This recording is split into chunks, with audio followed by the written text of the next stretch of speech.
All right, so today we're going to talk about the development of emotions. Well, first we'll talk about what emotions are, and then we'll talk about the development of emotions, and we'll talk about some of the abnormal emotion or some of the mood disorders that can really impact a person. And then at the very last thing, we'll talk a little bit about Sternberg's theory of love. So, what is emotion? Well, according to the American Psychological Association, the definition of emotion is a complex reaction pattern involving experiential behavior and physiological elements by which an individual attempts to deal with a personally significant matter or event.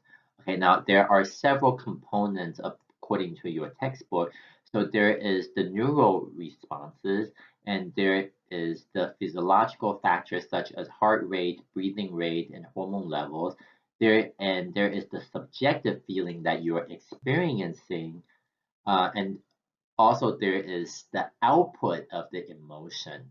Okay, and so this is basically usually how it seemed on the face, so facial expressions, and then there is also the desire to take action.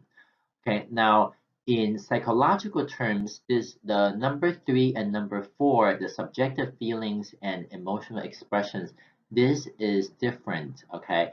Because you can have a subjective feeling of something that you're really, really upset, that you're very angry about something, but on the face, you don't show anything to other people.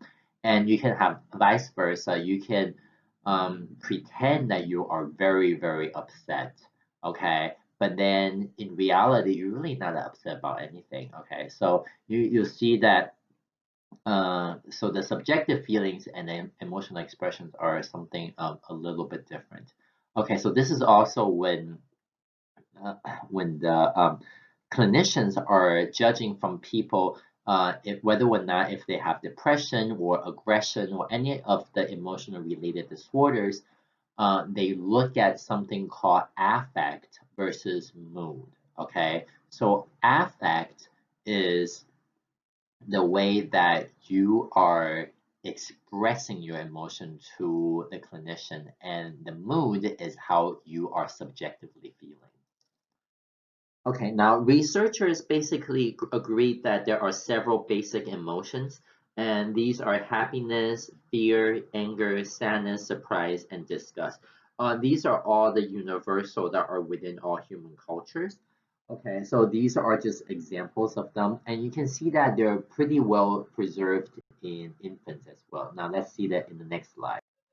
And you can see this also in infants. You can see that there is happiness over here, right? Of course, and there is anger.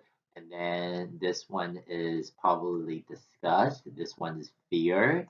This one is sadness. And this one is surprised. Okay, so you can see that it doesn't really change that much from infants to adults. And you can see this very clearly in the facial expression that are being exhibited, basically. Okay, now let's talk about the emergence of happiness. Now, a clear sign of happiness is obviously a smile, and infants, they really do express smiles. Now, during the first month, you start to see that they start to exhibit smile, and this is usually internal, meaning that they just love to smile, okay, not due to some sort of external stimuli outside. Now the next thing, around as late as 8 weeks, they start to respond to external stimuli. So let's say if you tickle them, or if they see something that they like, then they will start to smile at it. And then around 4 months of age, then they start to exhibit a social smile. Okay, so what's a social smile? Well, this is an example of a social smile. Okay, a baby smiling at his or her mother. Okay, directed at people. So that is a social smile. And around also this same time, they will smile when they can control a particular event or something event that happened and then that is to their liking. They will also smile at that. And around 7 months of age, they start to recognize familiar people versus people who are non-familiar, because around this time, their eyesight, as we said before, they start to develop pretty well. They can really recognize who is mom, who is dad, and who is, let's say, a caregiver, who is a grandma, grandpa, and then they start to really know who these people are, and then they will directly smiling at these people. Okay, now let's talk about the emergence of fear. Now, there is no evidence of fear at 1 month of age. Uh, Even as late as 3 to 4 months age, you can start to see some sign, but there is no real evidence that point that there is any real evidence of fear at that age either. Now, around 6 to 7 months, years of age, you saw that in the previous slide that they would show happiness around familiar people. Well, this is the opposite side of that. Okay, so around this age, they show some signs of fear, mostly about strangers. So here is a picture here. You can see that this little fella really have a problem with seeing this new person because he does not know who this new person is.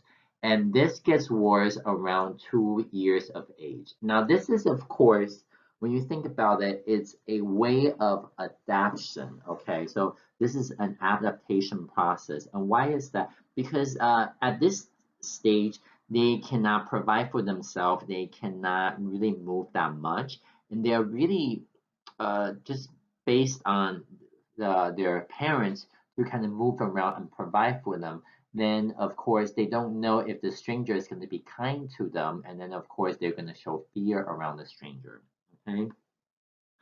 Now, around 8 months of age, you start to see a very salient and important type of fear, or if we kind of think about it, it's also another form of distress that emerges around the same time, and that is the separation anxiety. Okay, separation anxiety is the distress due to the separation from the parents who is the child's primary caregiver. Now, it doesn't have to be parents, it could be a grandparent, so just whoever the child spend the most amount of time with. Okay, and this, as you saw in the previous lecture, on parental attachment and also with Harlow's monkeys, you can see how the separation anxiety can really comes about around the same time because there are real attachment from the baby to the primary caregiver. Okay, now the separation anxiety tends to decrease from 8 months to 13 or 15 months of age and then start to decline. Okay. And this has to do with the fact that around this time, because of the social structure that is imposed on us, right? And then the parents often work and then they start to send them to preschools and things like that. And then the children get a little bit more used to separation. Okay. Okay, the next part I want to talk about is like now during the preschool years, so we're looking at kindergarten ages. So there is the fear of the imaginary. Okay, so the fear of the say the ghost, fear of things that say a monsters under the bed, things like that. Okay, in the school years, now you see that this fear start to shift. They fear more about the real things, such as their challenges at school, like say tests and grades, being called on in the class, or they fear about their health, either their parents, their own, and also personal harm of, let's say, getting hurt. So let's say if you have the kids ride on a bicycle, if they're not used to it, they don't know how to ride it yet, they will show a clear fear because they're afraid that they're going to get hurt. Okay, now let's talk about anger.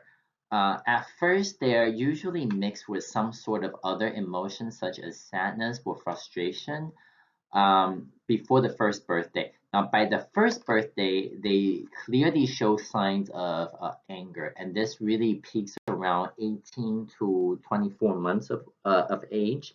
And then you see that from age 3 to 6 years, so they show less emotion on structured laboratory tasks designed to elicit.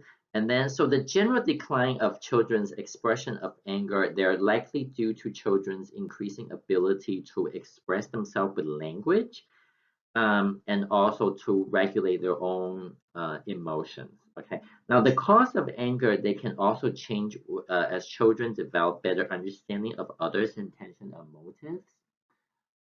So basically, there's still a lot of that we don't know about the emotions of infants, because the way to express emotion is really through language and facial expression, right? So the thing that we really don't understand much is emotion, because kids, they don't really tell you the very complex emotion they're trying to tell you.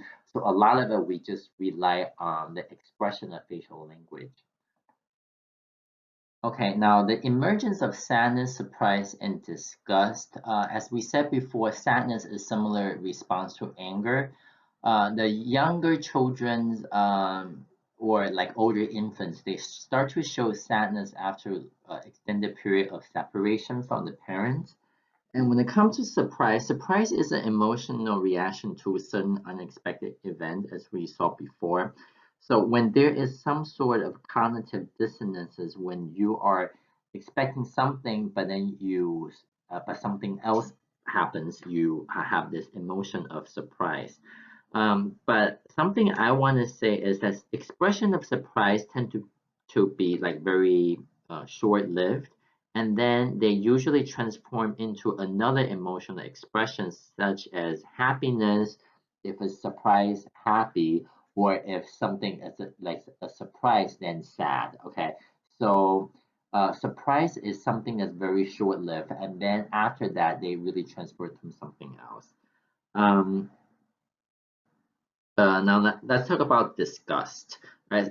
Disgust is something that is really kind of like an evolutionary adaptation thing, because human, they really avoid potential poison with disease-causing bacteria, stuff like that. So let's say, for example, people would kind of think that eating insects is disgusting, or now children, they don't know the word disgusting, they just kind of say something that's yucky or that's gross, so things like that.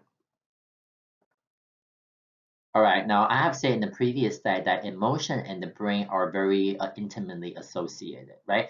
So what does that happen when you see something that say something that elicits fear? So for instance, you see the snake, and then what happens is that the image goes of the snake go into your eyes, and then that travels to the thalamus, and then that goes to the visual cortex, right?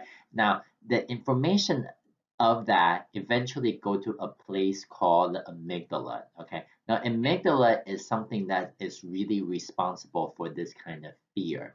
Now there are other places that are responsible for eliciting other kind of emotions, but the one that we really know the best is amygdala and fear.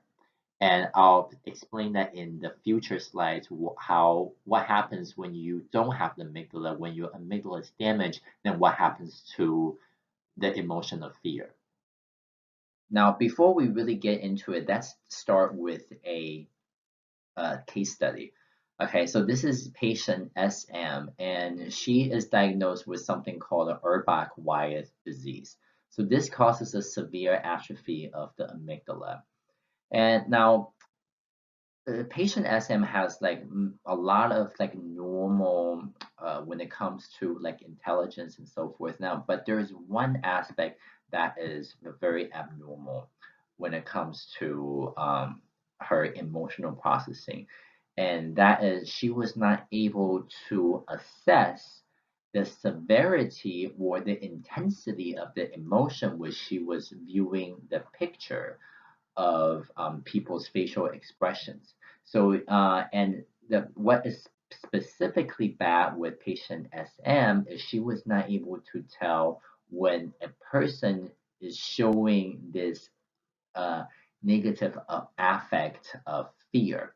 So over here on the left, you can see that uh, the controls was able to basically give you a very good or adequate range of happiness, were surprised, were they afraid, angry, were disgusted, were sad. So these are based on some of the previous study. They found that these are the six basic emotional scale when it comes to viewing the pictures with people with facial expression. Now, when it comes to patient SM, what you can see is that she was able to gauge the intensity of the emotion pretty well, for happiness, surprise, and angry or disgust or sadness.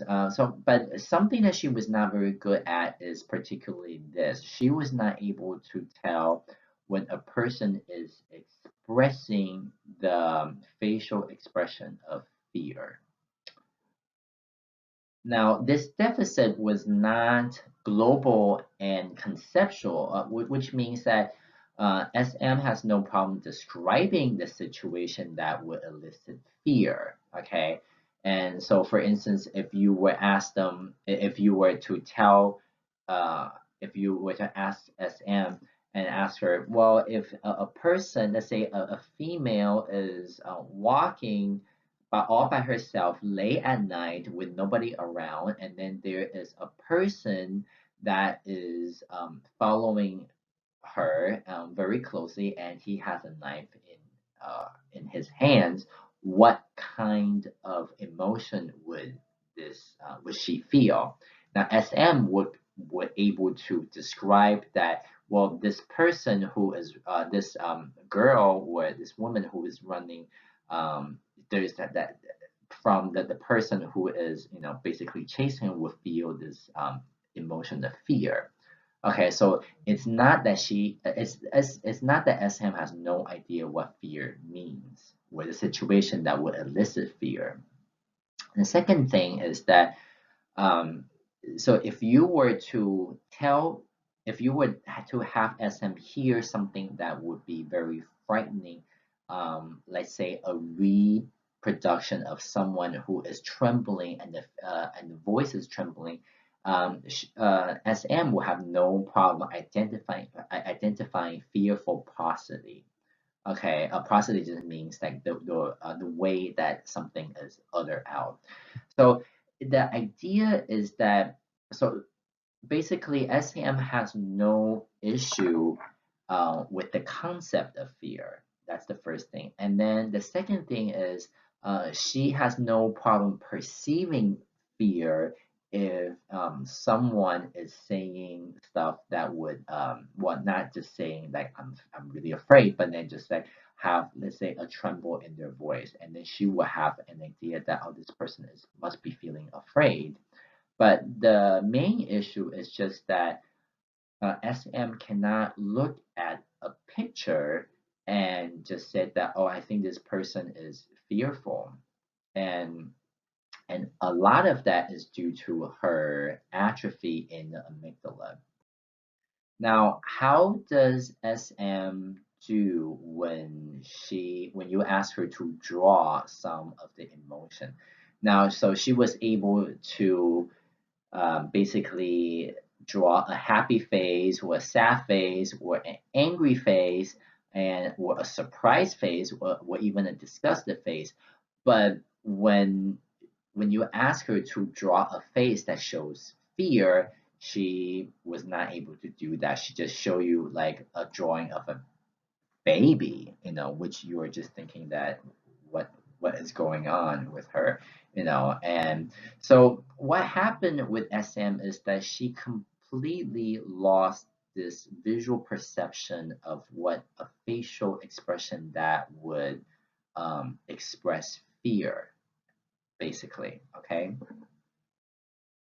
So what can we conclude from SM's case? Well, we can conclude that the amygdala must play a very critical role in identification of fear, um, basically, and especially when it comes to the facial expressions of fear. Okay, so the second thing we can conclude from SM's case is that amygdala lesion only produce failure in recognizing fear. And so this kind of implies that multiple emotions may be processed at different brain regions. Okay, because as you can see from SM's case, amygdala was the only area that she really had a major lesion. She didn't suffer anywhere else when it comes to other areas of the brain. Okay, so and in this case, it really seems that amygdala is mostly responsible for the expression and the recognition of the facial expression of fear. Now, when you think about the brain that are responsible for governing emotions, you would normally think about the Papes circuit, okay? And later on, that was actually extended by MacLean. Okay, now, so this is a drawing of what MacLean's limbic system is. You can see that the hippocampus was named for its anatomical shape and was the centerpiece of the limbic system. And now the structure is represented here by a seahorse, as you can see. That is another name for the hippocampus, right? And then now the black triangles represent pyramidal cells, and as you saw in the memory lectures, that the hippocampus has a lot of pyramidal cells in the CA1 and the CA3 regions. And now the hippocampus was believed to based on MacLean's model, the hippocampus was believed to receive input from external sensations such as from the internal and visceral environment. And now the integration of these internal and external inputs was believed to be the basis of the emotional experience. Okay, but later on we know that this is not so true. Okay, and this is just another view of the basically what the Papes circuits are. We identify the hippocampus, right? And then of course when you kind of think about hippocampus, based on what you learned in the memory lectures, you know that there are entorhinal cortex, there's the perirhinal cortex, the perihippocampal cortex, the mammillary body. All of these are involved in the memory system and not so much in the emotion system. Okay, but the rest of the limbic system really it plays a very important role when it comes to governing emotions. We have the amygdala, and we have the anterior thalamic nuclei, we have the cingulate gyrus, and then we have the retrospinal cortex. All of these plays a very important role in the Papes circuit. And now, not just the retrospinal cortex, but also in something that is not in here, but that's the anterior cingulate cortex in here and over here. All right, so these are the very important aspect of the limbic system that really play a very important role in emotional processing. Now, there's a reason why back then MacLean and really thought like the Papes circuit with the limbic system really are involved only in emotion, because when you look at its inner diagrams in terms of connectivity, you will see that amygdala and the hippocampus really have like multiple aspects when it comes to the wiring. Especially you see that amygdala and the hippocampal, the hippocampus, the speculum, and when it comes to the actual processing, they really goes hand in hand, and they're intimately related when it comes to the functional connectivity of that. So when you think about this in this entire circuit, you can kind of appreciate that why back then MacLean that really thought that maybe both of these structures are really like the centerpiece when it comes to the emotional processing. But later on, when we know more about neurosciences, we really kind of start to separate these out. We really start to understand that hippocampus really have more role in memory as opposed to amygdala has more role in emotions. Now, of course, amygdala, as we said before, modulates the intensity of the memory, especially when it comes to autobiographical memories, and also some very emotionally intense episodic memories. But when it comes to the emotional processing, you can see that a lot of that is being governed by amygdala-centered structures that are more things like the amygdala, and then later on you'll see the amygdala projects to many places, and uh, yeah. Now, now this became popular because when you kind of think about what the amygdala do, so now these are the these are the neural regions central to the processing emotion that includes like the orbital frontal cortex and also the amygdala. Now, within the orbital frontal cortex, you can see that there are distinctions that are frequently made between the ventral medial prefrontal cortex, that's the region that you see in red, and the lateral orbital frontal cortex, that's the region that you see in green. And now the orbital frontal cortex, that the ventral aspect of the prefrontal lobe, um, I think receives some strong projections from the amygdala, and then now so when you kind of think about what happens when it comes to the emotional processing, this is one of the reasons why that we really thought that the amygdala really plays a very important role when it comes to the actual processing of emotion. Now, over the years, it's been shown that not the entire McLean's limbic system circuitry is responsible for emotional processing. So, for instance, what we know, the hippocampus is mostly dealing with learning and memory consolidation, to be exact, and not so much involvement in the processing of emotion. And now there are some current views that kind of are actually trying to challenge that. And then basically, they can say that hippocampus really is a processing hub that is responsible for kind of processing of our current environment that is going on. And so now, but what we should still kind of think about when it comes to the historical view of the brain is that the hippocampus is still mainly just be thought as an area that process memory aspect of things, especially when it comes to the learning and consolidation of memory. Okay, now so you can see that the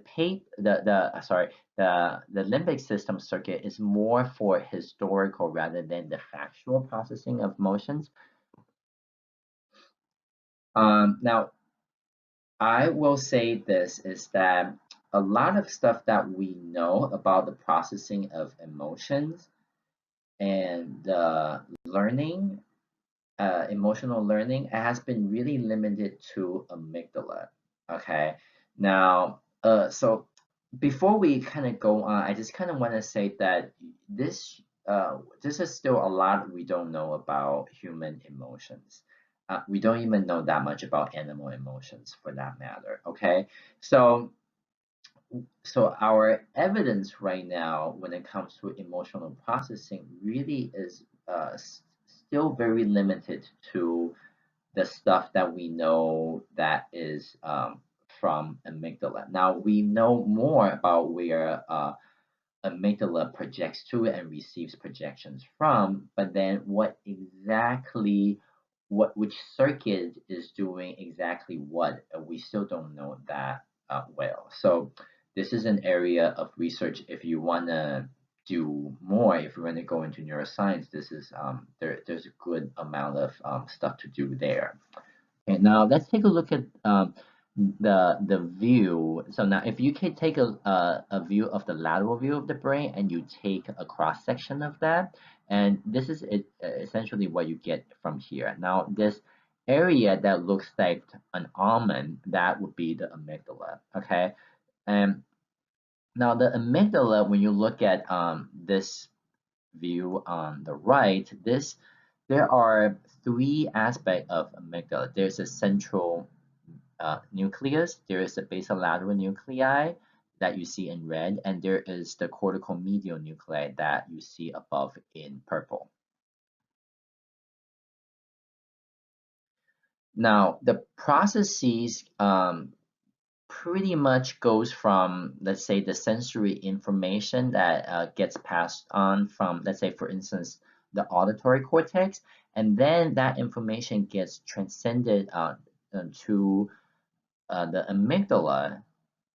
And then what happened is that the amygdala um, is going to process, well, multiple aspect of that. So for instance, the central nucleus of that is going to project this information forward to two places, the periaqueductal gray in the brainstem. So that's the first area, and the second area is going to project to is the hypothalamus. And the hypothalamus is going to be responsible for the autonomic response. And then the second part, the periaqueductal gray projection, is going to be responsible for the behavior reaction. Now, another thing that it's going to do is it's going to project to is the cerebral cortex. Okay, it might project back to where it came from. For instance, let's say when you're trying to later on, you'll see that when you're trying to learn something through maybe, let's say, a fear conditional response, you will be able to get that from the amygdala back to the cortex uh, projection, and then from there you will be able to form an emotional experience or some sort of emotional learning. Okay, now I know that in the memory lectures we didn't go through every single aspect of learning. So for instance, we didn't go through all of the implicit learning when it comes to, let's say, for instance, fear conditioning. So that's something that's where we're going to cover today. So fear conditioning is when a neutral stimulus acquires aversive properties by virtue of being paired with an aversive event. So, in other words, this is kind of similar to if someone rings a bell, okay, and but at the same time, so now if someone rings a bell next to you, you're like, okay, it's just a bell. It makes no difference to me. But what happens very similar to a classical conditioning sense, but in this case, let's say if you were to, every time someone rings a bell and then zap, a person will hit you with it, so, and very soon afterwards, you will hear the bell and you start to associate of either getting hurt, getting hit by someone, or getting electrocuted. Okay, both of them are very negative uh, experiences, right? And then so what happened is that now you have conditioned ringing of the bell with a very negative, adversive event, something that's very painful, right? So, and this is exactly the same thing as, let's say, if you are listening to a particular song when you are growing up, and let's say if you're going through like a very difficult time, perhaps like a girlfriend or a boyfriend broke up with you during that time, and then that during that time you were listening to this particular song, and that made you associate with a feeling of brokenhearted with this particular song. And then, all right, so many years after, you might got married, or you are in now in a wonderful relationship, but then, you find that song, you hear that song on the radio or something, um, and then all of a sudden that brings you back to that horrible memory when you were dumped, or when there was when you were very heartbroken. So that there's nothing wrong with that song, because when other people listening to that song, they don't associate that with a broken-hearted period. But when you are listening to that song because you went through that uh, negative experiences of getting dumped or going through a very heartbroken time. And then what happened is that there are emotional conditioning that you had, not necessarily fear, but sadness in this case. So in that case, when you hear that song, that bring you back to that emotional state of being brokenhearted. Okay, so that is emotional learning. That is implicit emotional learning. Okay. Okay, now let's take a look and see how fear conditioning is done in the laboratory. Okay, so so let's see what so before we do that, let's identify what the responses and also the stimuli are. Okay, so so let's take a look at A first. So you can see that in A, this is before training. Okay, and then what happened is that they're going to shine the light here, and you can see that the rat with the mouse, I'm going to call it the mouse. Okay, so the mouse has no response because for this mouse right now it has absolutely no meaning. It just the light is coming on or off, right? And then now over here in over here, then what they're going to do is they're going to give the foot shock to the mouse. And now, of course, this is very unpleasant, right? So the mouse is gonna jump. And so that's the first thing. Okay, so this is a normal startle response. So the foot shock alone, we're gonna call this the unpaired stimulus. That's what US stands for. Okay, unpaired stimulus. Okay, and then which is going to cause a normal startle response, and this is going to be a you are on unconditioned response. Okay, so that's the second case, and then the third case, what you can see is that if you give a very loud noise alone, so this is the unconditioned stimulus 2. Now, if it's very loud and very sudden, this is also going to create a normal startle response, which is the unconditioned response, right? Okay, so this is all before training. So now we have to identify the conditioned response, conditioned stimulus, which is the light alone. Now we identify the foot shock alone, which is the unconditioned stimulus 1, and we also identified the loud noise alone, which is the unconditional stimulus 2, and we have also identified the normal startle, which is the unconditional response. Okay, now during training, what you see in B, what's going to happen is that they are going to pair the light and the foot shock to but at the same time. And then what is going to happen is that, because there are going to be foot shock, right? And then foot shock, and the light is going to come on whenever there is a foot shock. Okay, and so now the foot shock alone is going to cause a normal startle response. Okay, right? Now what happened is that with the after the training part, what you see in C, then what happened when you give the whenever you see when you don't give the light, okay, sorry, when you give the light alone and when you do not give the foot shock, what you can see is that you are going to see the normal startle response. Okay, so this is the conditioned response. And then after that, so another thing what you can do is you can see when there is light and the sound, but when there's no foot shock, what you can see is a potentiated startle response. Okay, which means that you can see you can basically get an additive effect that is similar to foot shock and loud noise at the same time. Okay, so that's basically what the fear conditioning paradigm consists of. Okay, now let's talk about the role of family in emotional development.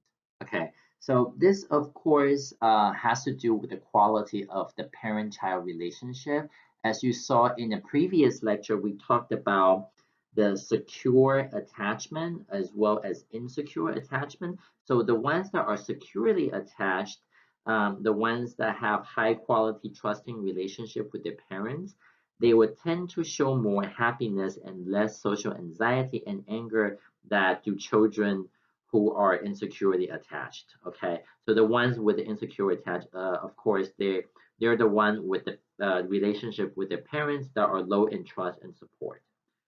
Okay, now the next thing I want to bring out is that the parents' expression of emotion during the child's development can really have a lot of influence on them.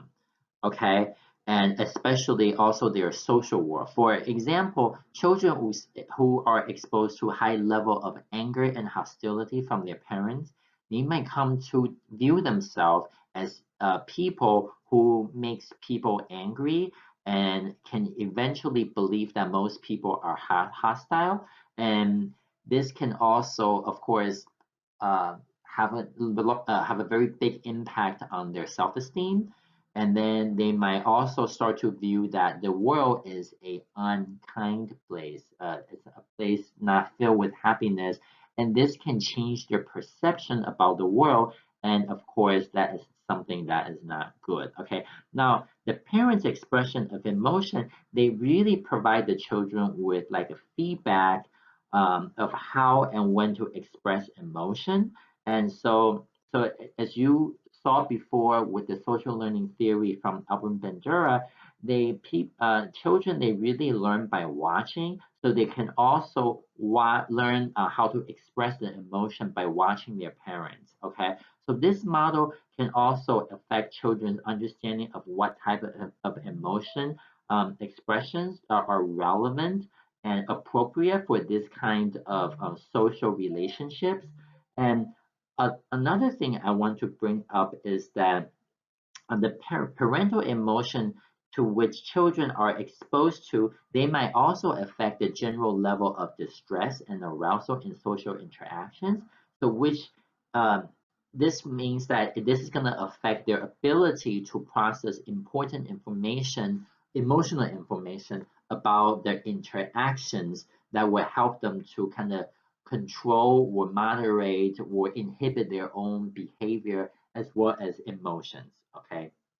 Now there is a very interesting experiment that your book mentioned, and that is the still face experiment. There is a link here, and I also post them on Sakai. So basically, the mothers, they would try to kind of first really interact with the children very positively, and you can see that the children react back. And then now when the mother just basically stops to respond and have a still face on her, kind of have a poker face, and then you can see that the children would start to elicit some sort of distress, okay? And then they would try to do everything that they can to get their happy mother back. And so you can see that the children's happiness a lot of the time is also based on the way that parents are expressing that kind of emotions on their faces, okay? Okay, so we have talked about how parents' expression of emotion by themselves can really have a big impact on the children's emotional development. Now let's talk about the parents' discussion of emotions. Now, the family conversation about emotion are therefore an important aspect of children's emotional perspectives and also their development. Okay, so by discussing the emotions with their children, parents teach them about the meanings and the circumstances of emotions in which they should and should not be expressed, and then what the consequences are if you are expressing the emotions in the wrong way and things like that. Now, something that can be useful for this kind of emotional socialization is emotional coaching. Okay, so this is what this mother is doing. She is teaching the kid when and how the appropriateness and the proper way of displaying emotions based on the social context. Okay, now the parents in this case, they are not only discussing emotions with the children, but they're also helping them learn ways to cope with their own emotion and basically express them appropriately. Okay, now the children who receive this kind of guidance, they tend to display better emotional understanding than children who do not, and they will also have a better way of regulating their own emotions in front of the people.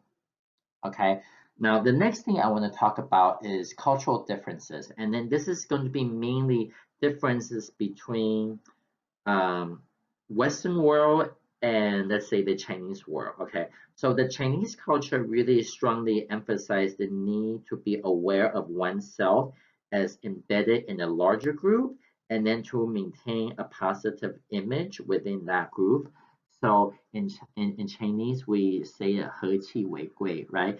And then there is it would be kind of have a negative stigma, some sort of social stigma and shame to be expected if you are exhibiting a very powerful emotion, and this is very bad for your face, basically. Okay, in Chinese, we say 丢脸, right? So you're not supposed to lose face, basically. Okay, so this is very good in inducing compliance in children. So the Chinese parents, they would usually try to induce shame in their preschool children if there is some sort of like pointing out that the child's behavior is judged negatively by people outside of the family, and that the child is shamed and shared with the family members, right? So in other words, in Chinese we say a 丢脸, right?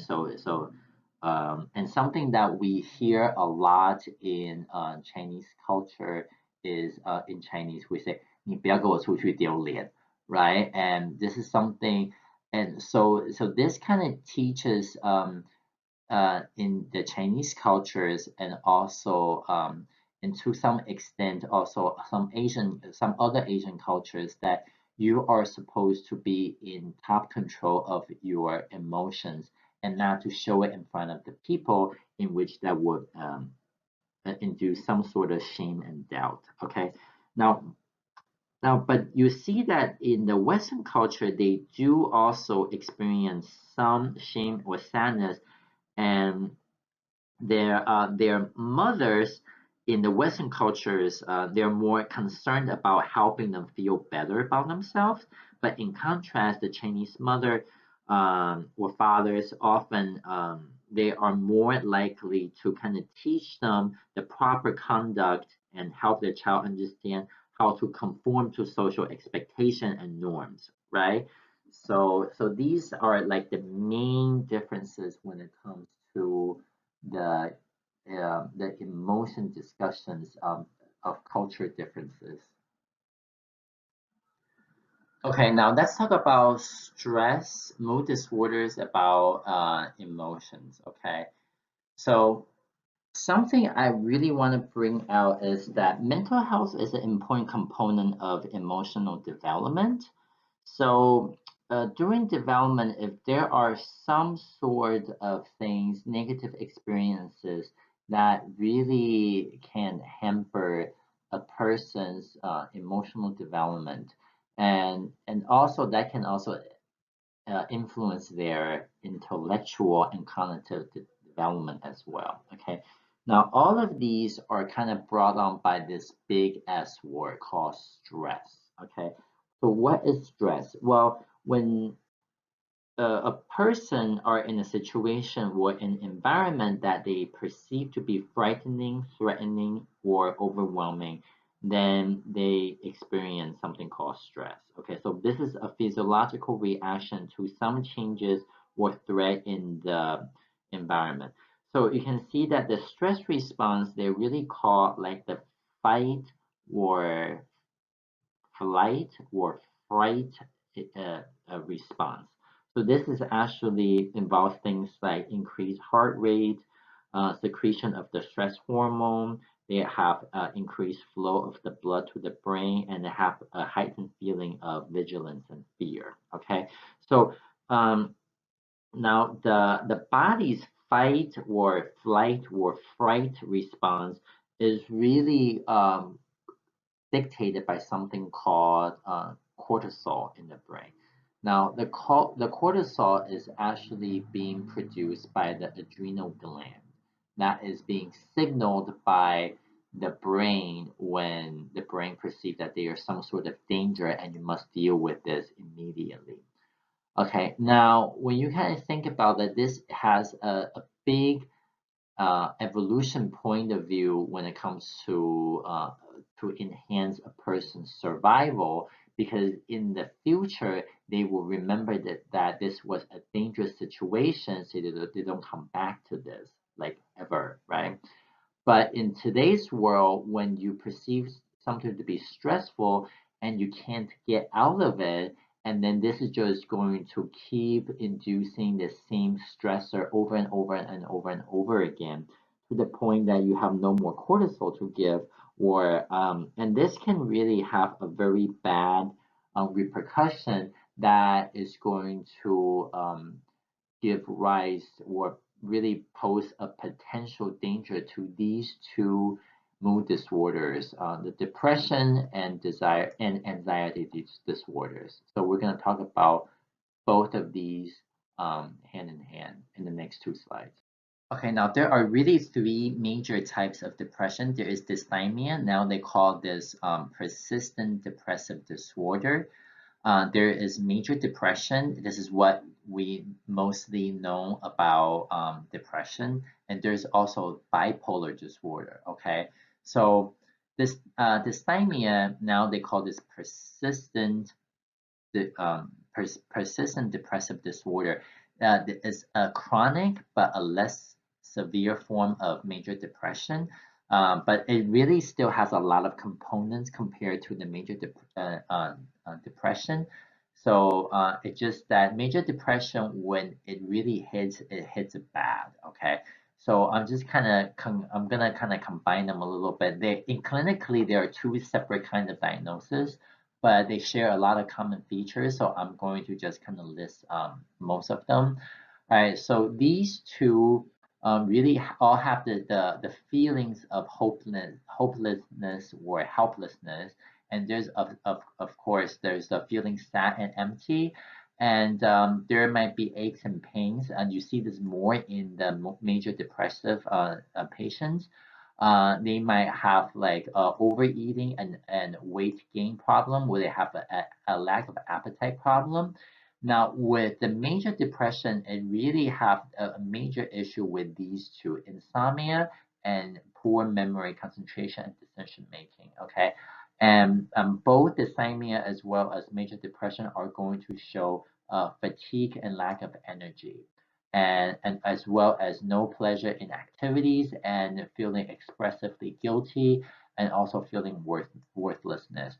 And anger and irritability, I'm not so sure if in dysthymia they show that, but I know that definitely in major depression they show that. Okay, so what about bipolar disorder? So bipolar disorder is really like a mood, this kind of like a mood disorder in which that they cannot balance their emotions very well. So there is a major depression side and there is a manic side. Okay, so the manic side, uh, they get into a stage where they feel very very good and then completely full of energy. This is like the opposite of depression. Okay, but then they have like a period of life and when they're just kind of feeling very very sad. Okay, so this is bipolar, or this is what bipolar means.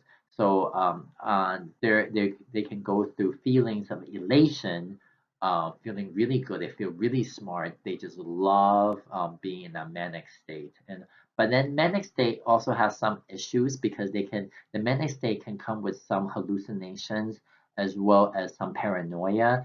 And even though they feel like they are on the top of the world, bipolar bipolar patients really have an issue when it comes to this, the thoughts of death and suicide. Okay, now dysthymia don't really have that much. Okay, and major depression patients as well as bipolar depression patients both have the thoughts of suicide.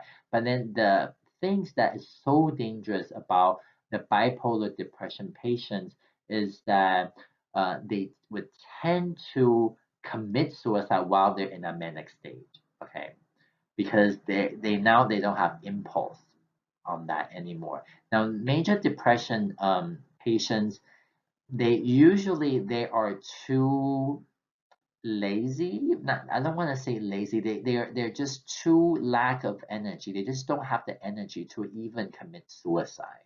Okay, so in this sense, they don't usually go through with them unless they're deeply on the bad end. Okay, so when now something I want to bring out and is that depression patients they are very good at hiding their emotions. And they're very good at hiding an emotion. They don't show much happiness and they don't show much sadness. So a lot of the time you don't even know when someone is depressed. So when someone is really depressed, then they will start to show sadness and unhappiness on their face. So when they start to show that, then you have to be really careful because they have a very high likelihood of committing suicide. Okay, so when a person is now start to show all of the signs of like really unhappiness, like chronically, then you should be very worried that they might kill themselves. You know, so be careful with that. If you see that in the people that you love or your friends, definitely be sure to have them contact someone like a mental health professional or what the police really, just anything to prevent them from killing themselves. Okay, now let's talk about anxiety disorder. So this is when a person shows an excessive amount of worry and fear.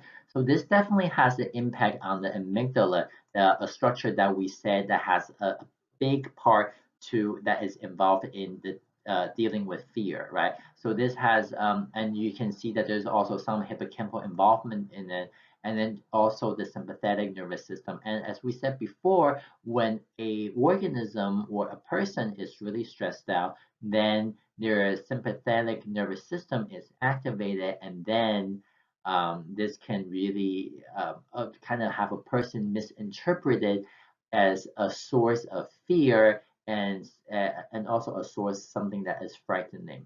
So there are five major types of anxiety disorder. There is the generalized anxiety disorder in which that this person kind of shows fear towards a lot of stuff. Okay, so I'm not gonna get into this, but there's also the OCD and obsessive compulsive disorder. This is something that he or she must check the door 5 times before leaving the house, or must wash their hands repeatedly all the time because they're a fear of germs and stuff like that. I mean, obviously, in today's world in COVID-19, this is actually good, okay?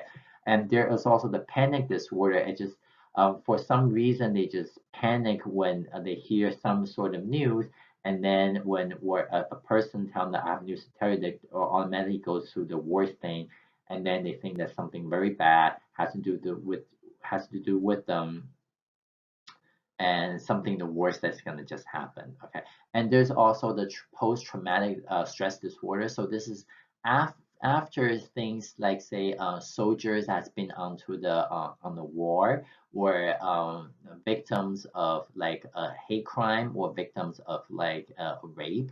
So the stuff that happened that's very traumatic to them, and then so this is something that's also very bad. And there's also social phobia and or the social anxiety disorder. So they just kind of fear to socialize with other people. Okay, and all of these are part of the anxiety disorders that needs to be kind of dealt with. Now, because this is not a psychopathology class, I'm not going to go into too much of it, but I just kind of want to say that the development of these anxiety disorder as well as mood disorder all have to do with children being exposed to a high level of stress, high level of not just high level of stress, but also a chronic uh, period of time of stress. And then this can have a very adverse childhood experiences because all of these stress are very toxic to the parent. So so things, as we said before, things such as maltreatment, like the physical abuse, let's say domestic violence or neglect, all of these have been linked to changes in the brain structures and functioning. And as we said before, poverty and maternal deprivation, they have also been linked to other things such as emotional problems, and also you saw that before as they also link to cognitive problems. So all of these things can exacerbate will be a risk factor for later on to develop um, emotional disorders such as anxiety disorder or depressive disorders. Now, what are some of the treatment for this mood and internalizing mental disorders? So there is two main kinds of treatments. There is a pharmacological intervention and there is a cognitive behavior intervention. So the pharmacological intervention is the one that involves drugs, okay? So that is going to, the one that is going to be the mainly used, that is a selective serotonin reuptake inhibitor, and this is the SSRI. So how does it work? So we have a presynaptic neuron and we have a postsynaptic neuron. Okay, and you remember that the vesicles, these are where the neurotransmitters are, right? So then the the neurotransmitters, in this case, the serotonin, that what you might call the 5-HT, and they get released into the synapse, right? And then one of the key issues with all of these disorders, and SSRI especially is effective on two general, on like something like the generalized anxiety disorder, as well as major depressive disorder, as well as dysthymia. So you can see that the serotonin, but all of these disorder that we kind of talked about, a lot of it has a shortage of available serotonin that is in the synapses. So what the selective serotonin reuptake inhibitor does is that it blocks this 5-HT transporter, because one thing that we know is that after the serotonin has bind to the receptor, um, they are they get recycled back into the presynaptic cell. Okay, now the SSRI, what it does is that it binds to these receptors and which inhibit them from being recycled back into this presynaptic cell. So what happens is that you end up with more serotonin in the synapses, okay, which means that there are more serotonin in the synapses in to bind, okay, and on top of that, this kind of corrects the not having enough serotonin in the synapses. Okay, the second therapy is an alternative, and this is a psychotherapeutic approach. This is known as the cognitive behavioral therapy. Okay, so what it does is that this has been found to be very effective in treating both depression and anxiety in children. So what this therapy does is that they learn to recognize when they are having maladaptive thoughts, and then they learn ways to actively modify these thoughts and change their reactions to them. Okay, so something that we always say in cognitive behavior therapy is that you cannot change how what happened or how others treat you, but you can change the way you feel about it. You can change the way you react to them. Okay, so in this way, you're not always using uh, your first response. You're not you're not reacting like a reflex. It's kind of like you are deconditioning yourself and think a better thoughts with the things when it was trying to happen. So let's say, for instance, if you have anxiety, social anxiety disorders, and then you think that everybody's looking at me, everybody thinks I'm stupid, everybody think that I look dumb, everybody think I'm ugly, and you just kind of change your mental frame about it. You say that, okay, that is a stupid thought. Why am I thinking this way? Nobody even cares about what I look like. So what if people actually think that I'm stupid or ugly? Well, they're stupid and they're ugly also. So you can see that the way that they really, you can kind of change your own way of thinking about things that can just completely change your thoughts behind the things that are giving you anxiety and all of the stress about these giving situations. So cognitive behavior therapy is a non-pharmacological intervention way that is also known to be highly effective. But this really takes someone to train you into thinking to kind of modify your thoughts. And because this is something that that you cannot just do by yourself. Even us psychologists, sometimes we forget about these kind of techniques, and you will need another person to kind of constantly remind us about these kind of restructuring of your thoughts. Okay, now I know that this is on your mind, and you're probably asking, well, we have talked a lot about emotions, but what about love? Okay, so something I want to bring out is that, first of all, a lot of the philosophers kind of feel like there are different kinds of love. There is the love that your parents have for you, and there's the love you have for your parents, and there are brotherly love, like say the love that you have between you and your friends, and there's the romantic love, right? Now, love is something that psychologists really kind of refrain from speaking about it because that's not a very easy thing to study. Um, Psychologists can study things such as attachment, right? But then is attachment really the same as love? Not so sure, okay? But something that I want to bring out is that love does not equal to romantic relationship, does not equal to monogamy, and does not equal to pair bonding. Okay, and a lot of these have their own kind of connotation. So I'm just kind of going to briefly describe all of them in the next couple of slides. Okay, let's talk about Sternberg's triangle of love theory. Okay, so Sternberg is really one of the best person who came up with this triangle theory of what love is. In the ultimate form, what all of us are kind of seeking, that is the consummate love. Okay, that's when you have intimacy plus passion plus commitment. Okay, so now, so let me just back up a little bit and just talk about the 3 points. So the 3 points is that on one side you have liking, that is intimacy. Okay, and on the other side of it, you have infatuation, and that is passion. On the other side of it, you have empty love, and that is commitment. Okay, so a romantic love consists of passion and intimacy. Okay, so that's when you are very close to each other, you like each other a lot, and you're really infatuated with each other.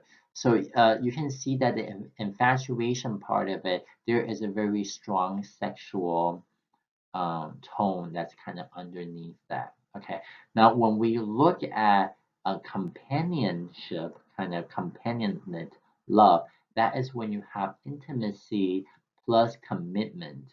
Okay, so let's say that this is when you like a person, you're very strongly attached to them, and on top of that, you have a commitment towards them. Okay, so this is something that is a more companionship kind of love. And you will also have a factious love. Okay, so this is when you have passion and commitment, but you don't necessarily have some sort of intimacy. Okay. And only when you have three of these kind of all together, that's when you have the consummate love. That's when you have all three of it. And that's really important. That's as a human, I kind of believe that this is the kind of love that we're all looking for that is outside of your immediate family. Okay. Now, of course, there are things that you can get with a very close friend. You can get something like intimacy, right? And now you might not be sexually attracted to them, and therefore you don't have the infatuation part of them. And being your friend, they're not really committed to you. Then therefore you don't even have the empty love, right? So you can see that they really only satisfy one side of that love, and then you might have someone who you kind of legally bound to them. You know, let's say if you marry someone you don't really like, or you don't even love. Let's say, for instance, if you are gay and then you married the member of the opposite sex that you don't even find sexually attractive, and you don't find them intimate, and you will only have this empty love. You kind of committed to him or her, and that's because you're married to each other, right? So that's only commitment with nothing else. Now, on the other side, let's say if you have only the infatuation with someone, this is you see this a lot with like extramarital affairs, right? They have the passion, they have the sexual feeling, with let's say one night stands, and so they have the sexual feeling, they have the passion, but they have no commitment, and they don't necessarily have the intimacy. Okay, so things like boyfriend or a girlfriend, or let's say in Chinese we call it 小三, like a third person, an extramarital affair. A lot of that is satisfy this romantic love where you have a passion and intimacy, but you don't necessarily have the commitment, right?